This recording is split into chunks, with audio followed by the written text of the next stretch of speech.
الحمد لله رب العالمين والعاقبة للمتقين نبينا محمد وعلى آله وصحبه أجمعين ومن تبعهم بإحسان إلى يوم الدين اما بعد۔ ہر قسم کی تعریف اس اللہ تبارک و تعالیٰ کے لیے ہے جو میرا اور آپ کا خالق و مالک ہے۔ درود و سلام ہو انبیاء علیہ الصلوۃ والتسلیم پر، خصوصاً میرے اور آپ کے آخری نبی جناب محمد رسول اللہ صلی اللہ علیہ وسلم کے ذات مبارکہ پر۔ اللهم صل على محمد وعلى ال محمد كما صليت على ابراهيم وعلى ال ابراهيم انك حميد مجيد، اللهم بارك على محمد وعلى ال محمد كما باركت على ابراهيم وعلى ال ابراهيم انك حميد مجيد۔ محترم حاضرین، آج کی تراویح میں ہم نے سورۃ الرعد اور سورہ ابراہیم اور سورۃ الحجر تقریباً 3 سورتیں پڑھی ہیں، سنی ہیں۔ ابھی گزشتہ 2 سورتوں کا، سورہ ہود اور یوسف کا جو ہے کچھ خلاصہ پیش کرنا باقی ہے، ہم اس پر آتے ہیں، پھر بعد میں آئندہ ان سورتوں کی طرف جائیں گے۔ سورہ ہود جو ہے یہ سورہ مکی ہے، 130 آیتیں ہیں اس سورت کے اندر، اور اس سورت میں بھی ان قوموں کا تذکرہ ہے جو آیات الہی اور پیغمبروں کی تکذیب کر کے عذاب الہی کا نشانہ بنے، اور جب عذاب آیا تو تاریخ کے صفحات سے حرف غلط کی طرح ان کو مٹا دیا گیا، کوئی نہیں بچا۔ سنن ترمذی کی ایک روایت ہے اس سورت کے سلسلے میں، حضرت ابوبکر رضی اللہ تعالیٰ عنہ اللہ کے نبی صلی اللہ علیہ وسلم سے عرض کرتے ہیں، کیا بات ہے کہ آپ بوڑھے نظر آ رہے ہیں؟ کیا بات ہے اے اللہ کے نبی صلی اللہ علیہ وسلم، آپ بوڑھے نظر آ رہے ہیں؟ تو اللہ کے نبی صلی اللہ علیہ وسلم نے فرمایا، مجھے سورہ ہود، سورۃ الواقعہ اور سورۃ النبأ عما یتساءلون اور اذا الشمس کورت، یہ صورتوں نے جو ہے مجھے بوڑھا کر دیا۔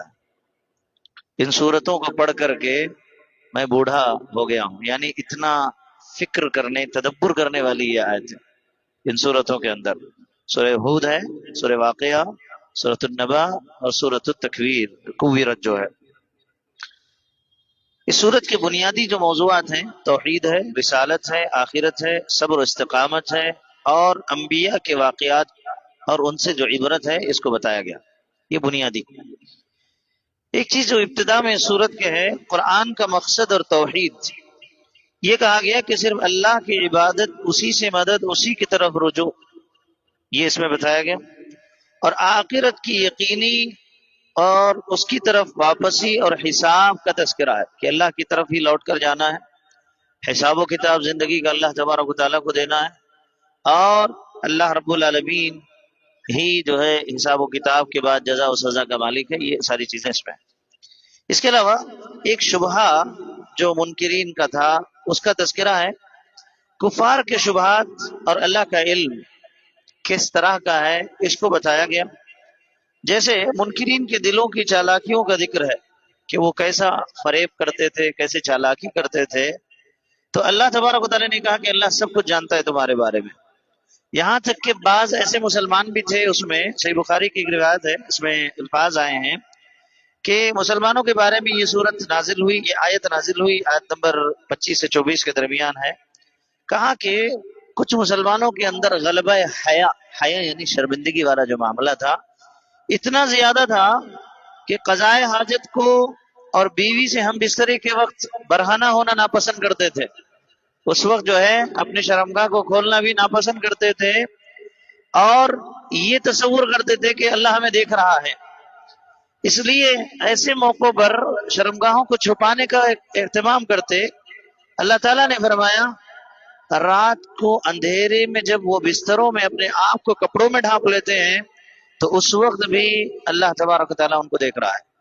اللہ تبارک و تعالیٰ تمہیں دیکھ رہا ہے، یعنی ان کی چھپی ڈھکی کوئی باتیں اللہ رب العالمین سے چھپی ہوئی نہیں ہے۔ ایسی بات نہیں ہے کہ تم جو ہے صرف چھپا لو تنہائی میں جا کر کے اپنی شرمگاہوں کو اور یہ تصور کرو کہ اللہ کو نہیں دیکھ رہا ہے، نہیں، اللہ سب جانتا ہے۔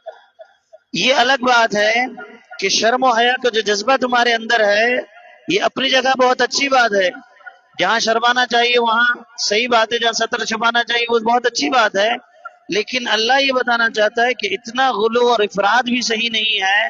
مطلب یہ کہ وہ کہیں بھی چھپ نہیں سکتے، اللہ تبارک و تعالیٰ کے علم میں ہر چیز ہے، اللہ نے یہ بتایا۔ اور کافروں کے سلسلے میں یہ بتایا کہ تمہارے دلوں میں ایک، منافقوں کے دلوں میں ایک، اور تم اوپر سے ایک ظاہر کر رہے ہو، اللہ سب جانتا ہے، سب کا کچا چٹا اللہ رب العالمین کے پاس ہے، کوئی کسی سے اللہ سے جو ہے چھپا ہوا نہیں ہے، کسی کا معاملہ اللہ سے چھپا ہوا نہیں ہے، یہ اللہ رب العالمین جانتا ہے۔ بعض نے کہا کہ کافروں کے دل میں جو کفر اور عناد ہے، دشمنی ہے اسلام کو لے کے، دین کو لے کے، اللہ اور اس کے رسول کو لے کے، قرآن کو لے کر کے، اللہ اس کو بھی جانتا ہے کہ کون اسلام کے حق میں ہے اور کون اسلام کی زد میں ہے، اللہ کو یہ چیزیں پتہ ہے، یہ بات اللہ نے بتائی۔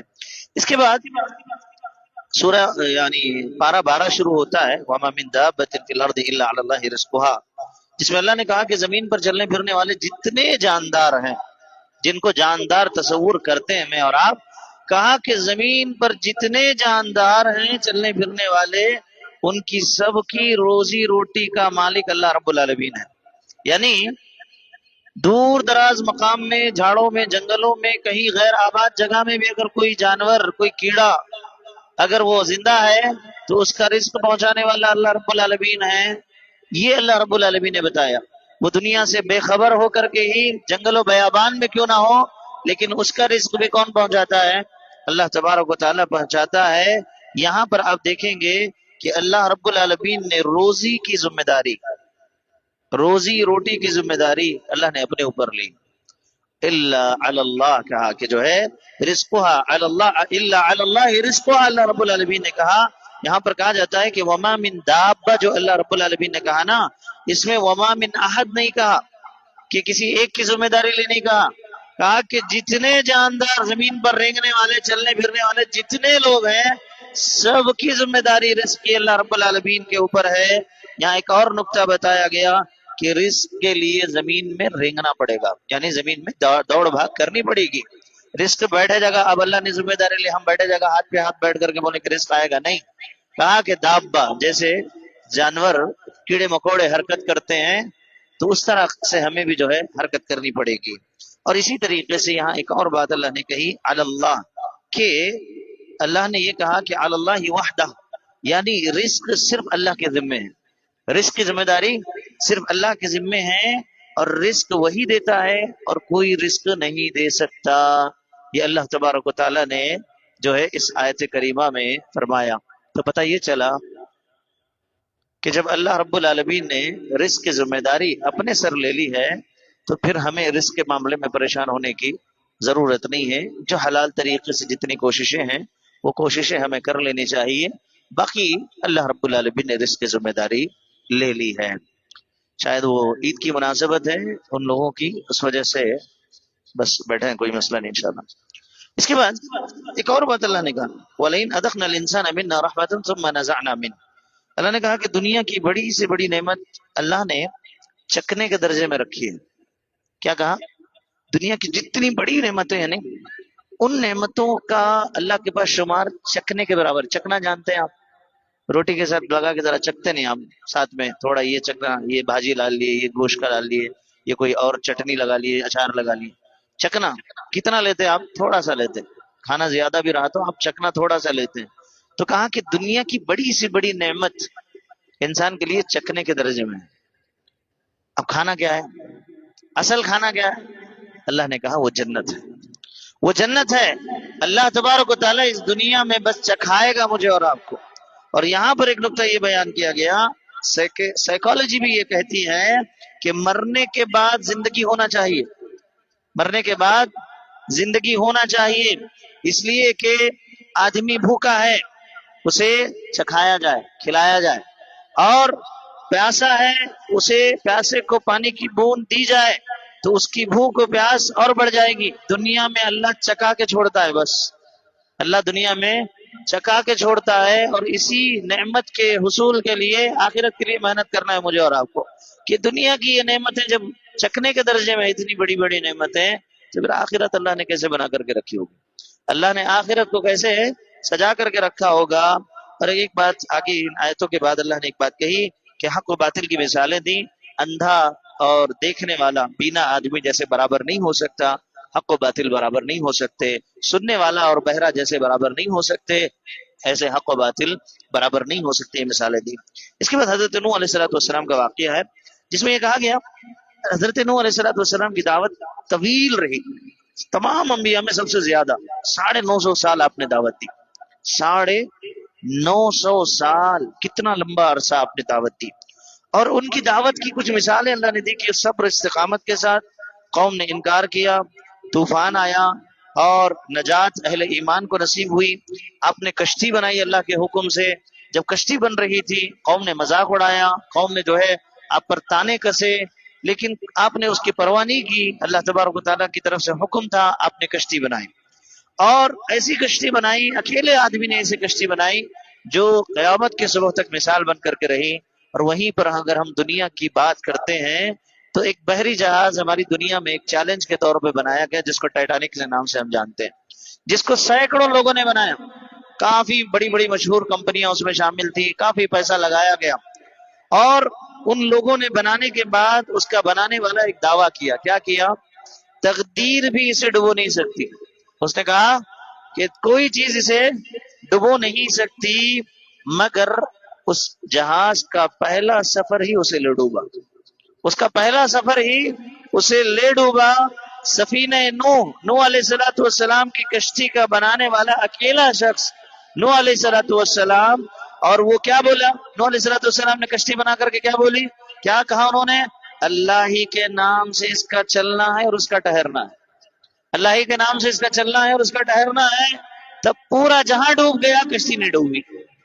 جب پورا جہاں ڈوب گیا، کشتی نہیں ڈوبی، اور یہاں سینکڑوں لوگوں نے بنایا اور دعویٰ کیا کہ جو ہے کچھ نہیں ہوگا، لیکن پہلے سفر ہی میں سب کچھ ڈوب گیا، کچھ نہیں بچا۔ سبحان اللہ۔ یہ مجھے اور آپ کو یہاں سمجھنے والی بات یہ ہے کہ امید، استعانت، مدد اور توکل کا اصل محل کون ہے، اس کو پہچانیں۔ وہ اللہ کی ذات ہے، اللہ سے اپنی نسبتوں کو رکھیں، اپنے عقائد کو اللہ رب العالمین سے جوڑ کر کے رکھیں، اپنی ضروریات، اپنے مسائل، اپنے پریشانیاں اس اللہ رب العالمین کے سامنے رکھیں۔ وہی ہستی ہے جو مجھے اور آپ کو، میری اور آپ کی زندگی کی کشتی کو بھی جو ہے کنارے تک پہنچا سکتا ہے۔ اس کے بعد قوموں کا تذکرہ ہے کہ ان کی جو تباہی ہے، حضرت ہود، حضرت صالح اور ثمود، ابراہیم، حضرت لوط، حضرت شعیب، اہل مدین، حضرت موسیٰ اور فرعون، ان کو کس طریقے سے تباہ و برباد کیا گیا۔ انہوں نے جب اللہ کی نافرمانی کی، رسولوں کا انکار کیا، معجزات کا انکار کیا، اور چیلنج کیا انہوں نے کہ جو ہے جس چیز سے ہمیں ڈرا رہے وہ لا کر کے دکھاؤ، تو پھر اللہ کا عذاب جو ہے انہیں آ لیا۔ چیخ اور پکار اور جو ہے ہوا کے ذریعے سے اللہ نے ایسے برباد کر دیا۔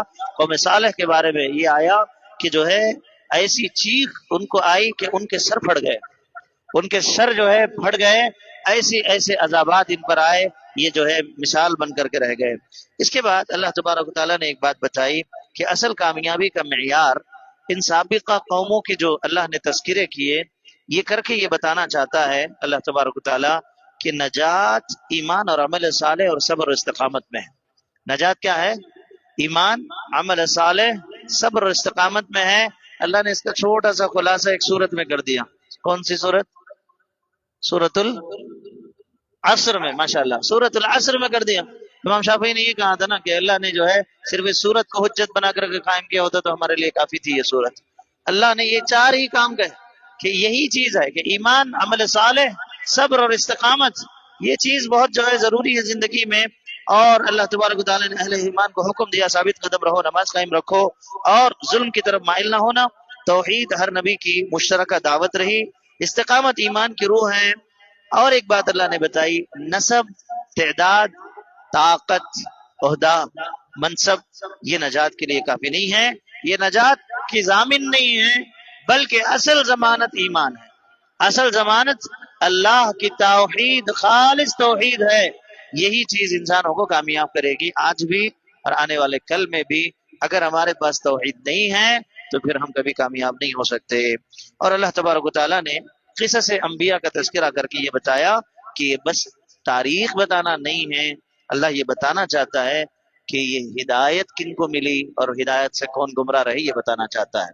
اس کے بعد سورہ یوسف شروع ہوتی ہے، عام سی صورت ہے، سب جانتے ہیں سورہ یوسف کا سلسلہ، اس کی تاریخ جانتے ہیں کہ یوسف علیہ السلام جو ہے حضرت یعقوب علیہ السلام کے بیٹے ہیں۔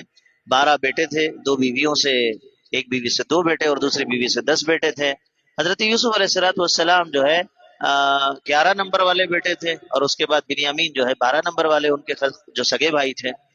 حضرت یوسف علیہ السلام نے بچپن میں خواب دیکھا کہ 11 ستارے اور چاند سورج آپ کو سجدہ کر رہے ہیں، تو آپ نے جو ہے اس خواب کو اپنے باپ سے تذکرہ کیا، تو باپ نے کہا کہ بیٹے کو کسی کو نہ بتائیں، لیکن جو ہے آپ نے کہہ دیا، بعد میں بھائی دشمن بنے، لے جا کر کے جو ہے کنویں میں پھینک دیا، پھر وہاں سے نکلے مصر کے دربار جو ہے بازار میں بیچے گئے، پھر وہاں سے عزیز مصر کے اس محل میں آئے، وہاں پرورش پائے، پھر آپ پر الزام لگا، وہاں سے نکلے جیل میں گئے، جیل میں جانے کے بعد وہاں جو ہے مختلف سزا کاٹی اور دعوت دین کا کام کیا، پھر جو ہے بادشاہ کو خواب آیا، 2 خواب دیکھنے والوں نے یوسف سے تعبیر لی تھی جو اللہ کی طرف سے عطا کردہ ایک معجزہ تھا، تو اس کے بعد بادشاہ نے بھی خواب دیکھا، اس کی تعبیر بھی آپ نے پیش کی، تو اللہ تبارک و تعالیٰ نے پھر جو ہے آپ کی صلاحیت اور قابلیت اور آپ کی شخصی تخصص کی وجہ سے اللہ تبارک و تعالیٰ نے پھر آپ کو فائنانس منسٹر بنایا، مصر کی بادشاہت آپ کے قدموں میں ڈال دی، پھر واپس ایسا قحط آیا کہ جو ہے بھائی مجبور ہو کر کے آپ کے پاس واپس غلہ لینے کے لیے آئے، 1 سال آئے، پھر دوسرے سال آپ نے اپنے بھائی بنیامین کو بلایا،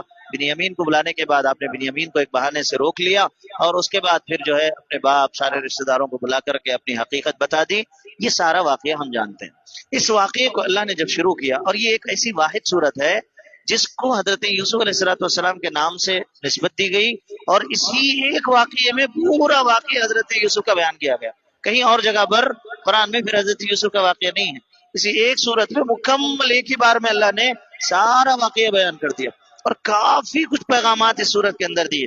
سب سے پہلی چیز اللہ تبارک و تعالیٰ نے اس میں جو اسلوب اپنایا، نہیں وہ دیکھیں وہ اسلوب کیا ہے، کہا کہ نحن نقص علیک القصص احسن القصص، کہا کہ ہم تمہیں ایک ایسا قصہ سناتے ہیں، اللہ کے نبی صلی اللہ علیہ وسلم کہا، اور یہ اس وقت کا معاملہ ہے جب اللہ کے نبی صلی اللہ علیہ وسلم کو ہجرت کرنا تھا، آپ کو جو ہے مکہ چھوڑ کر کے جانا تھا، اور یہ بات آنے والی تھی، اس وقت اللہ کے نبی صلی اللہ علیہ وسلم ذرا پریشان تھے کہ میرے اپنے مجھے گھر سے نکال دیں گے، میرے شہر سے مکہ سے مجھے جو ہے نکال دیں گے، اس غم میں پریشانی میں تھے، تو اللہ نے اس قصے کو جو ہے بیان کیا کہ کیسے حضرت یوسف علیہ السلام کو ان کے اپنے بھائیوں نے آپ کو جو ہے نکال دیا، آپ کو جو ظلم کیا، آپ کے سلسلے میں جو سازشیں کی، ایک تسلی کے طور پہ اللہ کے نبی صلی اللہ علیہ وسلم کو یہ صورت اللہ نے بتایا، اور اللہ نے احسن القصص کہا، تمام قصوں میں سب سے اچھا قصہ، بہترین قصہ، زبردست قصہ، جس میں کافی جو ہے پیغامات مجھے اور آپ کو دیے گئے۔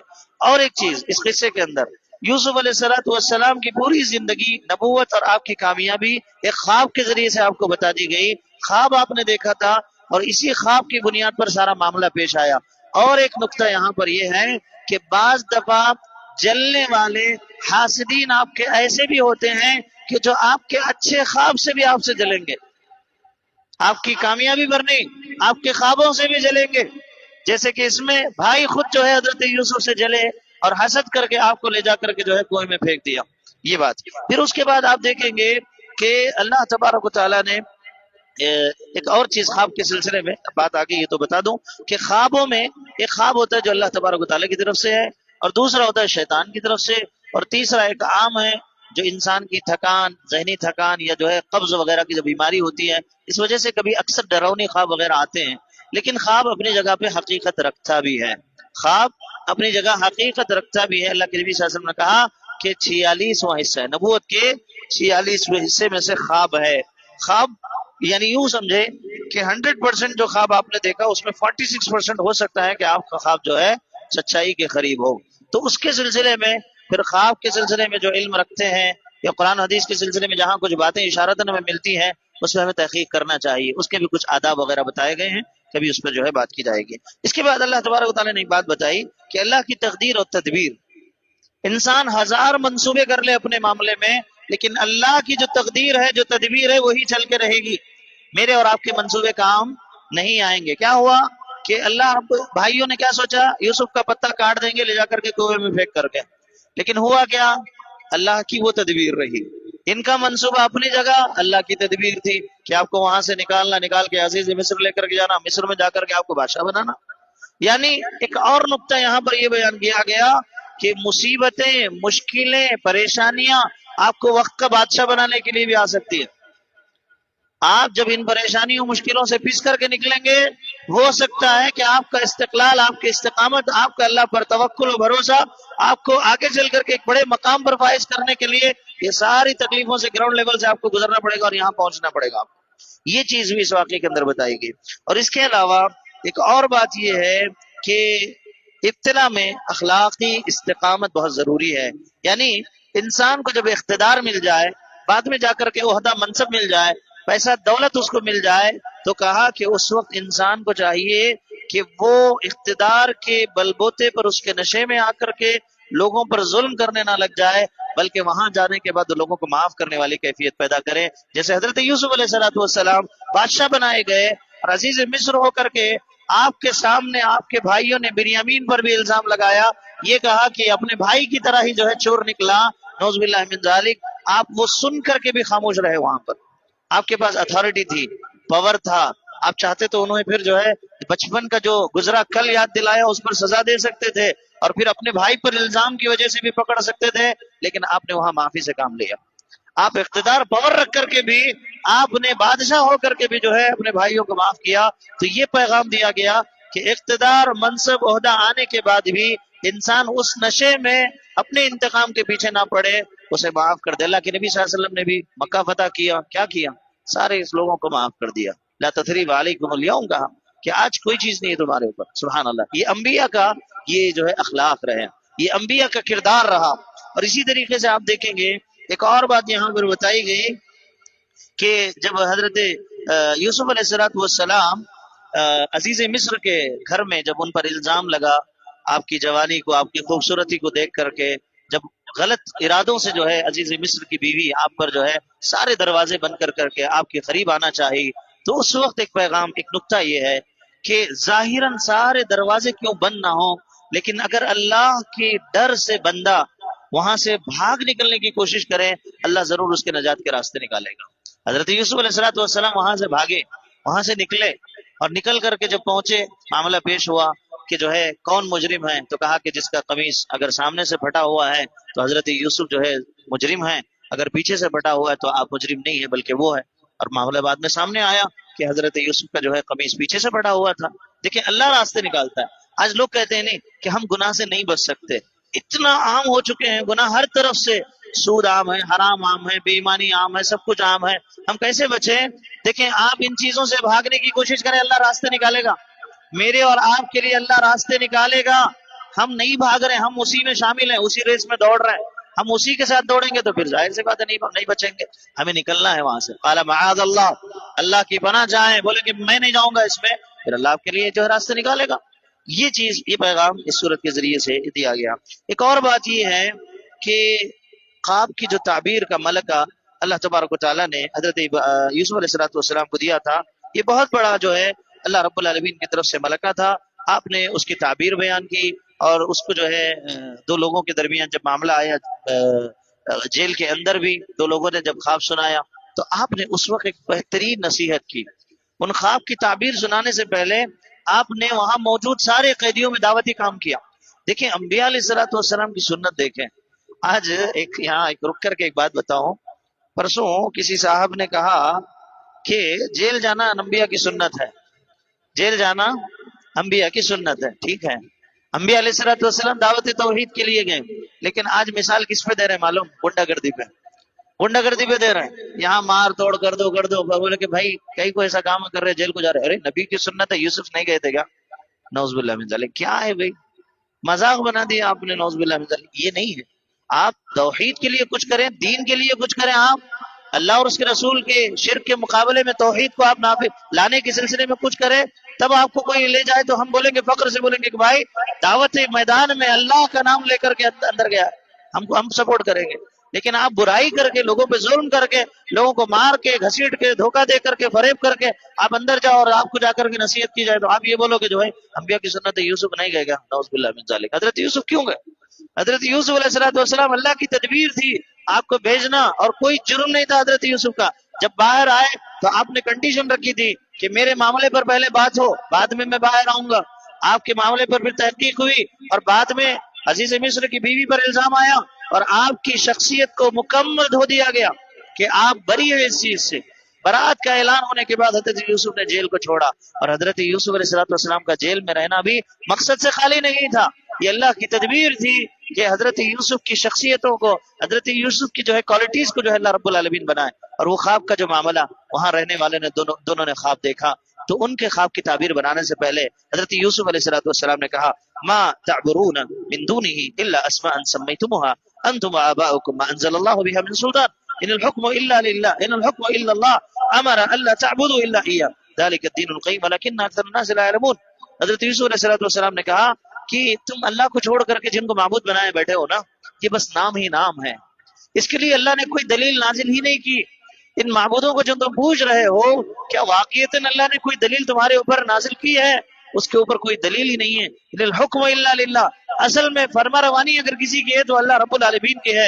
امر اللہ تعبدوا الا ایا، اللہ نے صرف اور صرف اپنی عبادت کی جو ہے حکم دیا، اس کے علاوہ کسی اور کی عبادت کا حکم اللہ نے نہیں دیا۔ ذالک الدین القیم، یہی اصل دین ہے جو نافذ ہونے والا ہے۔ ولکن اکثر الناس لا یعلمون، اور اکثر لوگ نہیں جانتے۔ دیکھیں یہاں بھی کثرت کا اللہ نے ایک اعلان کر دیا کہ اکثریت کے پیچھے نہ جائیے، اکثریت لا یعلمون، اکثریت لا یعقلون، اکثریت لا یفہمون، اکثریت لا یشکرون۔ اللہ نے یہی کہا کہ اکثر لوگ نہیں جانتے، عقل نہیں رکھتے، سمجھ نہیں رکھتے، دین کی جو ہے فہم نہیں رکھتے۔ اللہ نے اکثریت کو کہا کہ اکثریت گمراہ ہے، لیکن جو اقلیت ہے وہی دین پر ہے۔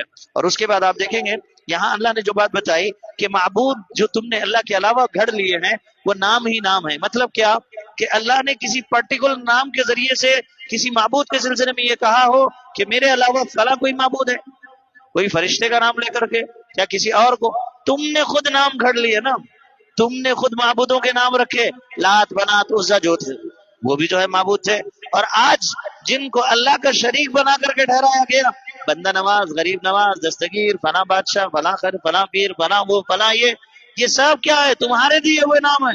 اللہ نے کوئی نام دیا؟ اللہ نے ان کو کوئی اپنا شریک ٹھہرایا؟ کہا کہ نہیں، یہ نام ہی نام ہے۔ اور یہاں پر ایک نقطہ اللہ رب العالمین نے آگے چل کر کے آیت نمبر 106 میں بھی کہا کہ وما اکثرهم باللہ الا وهم مشرکون، پھر اکثریت کی بات آئی، پھر اکثریت کی بات آئی۔ اللہ نے کہا ان میں سے اکثر لوگ باوجود اللہ پر ایمان رکھنے کے بھی مشرک ہیں۔ اللہ اکبر۔ اللہ نے کہا کہ باوجود اللہ پر ایمان رکھ کر کے بھی مشرک ہیں، مومن ہونے کا دعویٰ بھی ہے، مومن بھی ہے، اللہ کہا کہ پھر بھی مشرک ہے۔ کیسے کیسے کیا مطلب ہے اس کا؟ کیا مطلب ہے ایمان رکھ کر کے بھی مشرک ہے؟ کیا مطلب ہے؟ یہ کہ اللہ رب العالمین کی توحید ربوبیت کے سلسلے میں آج مسلمانوں کو ایمان ہے کہ اللہ خالق ہے، مالک ہے، رازق ہے، لیکن ہمارا ایمان اس سے بھی کمزور ہے۔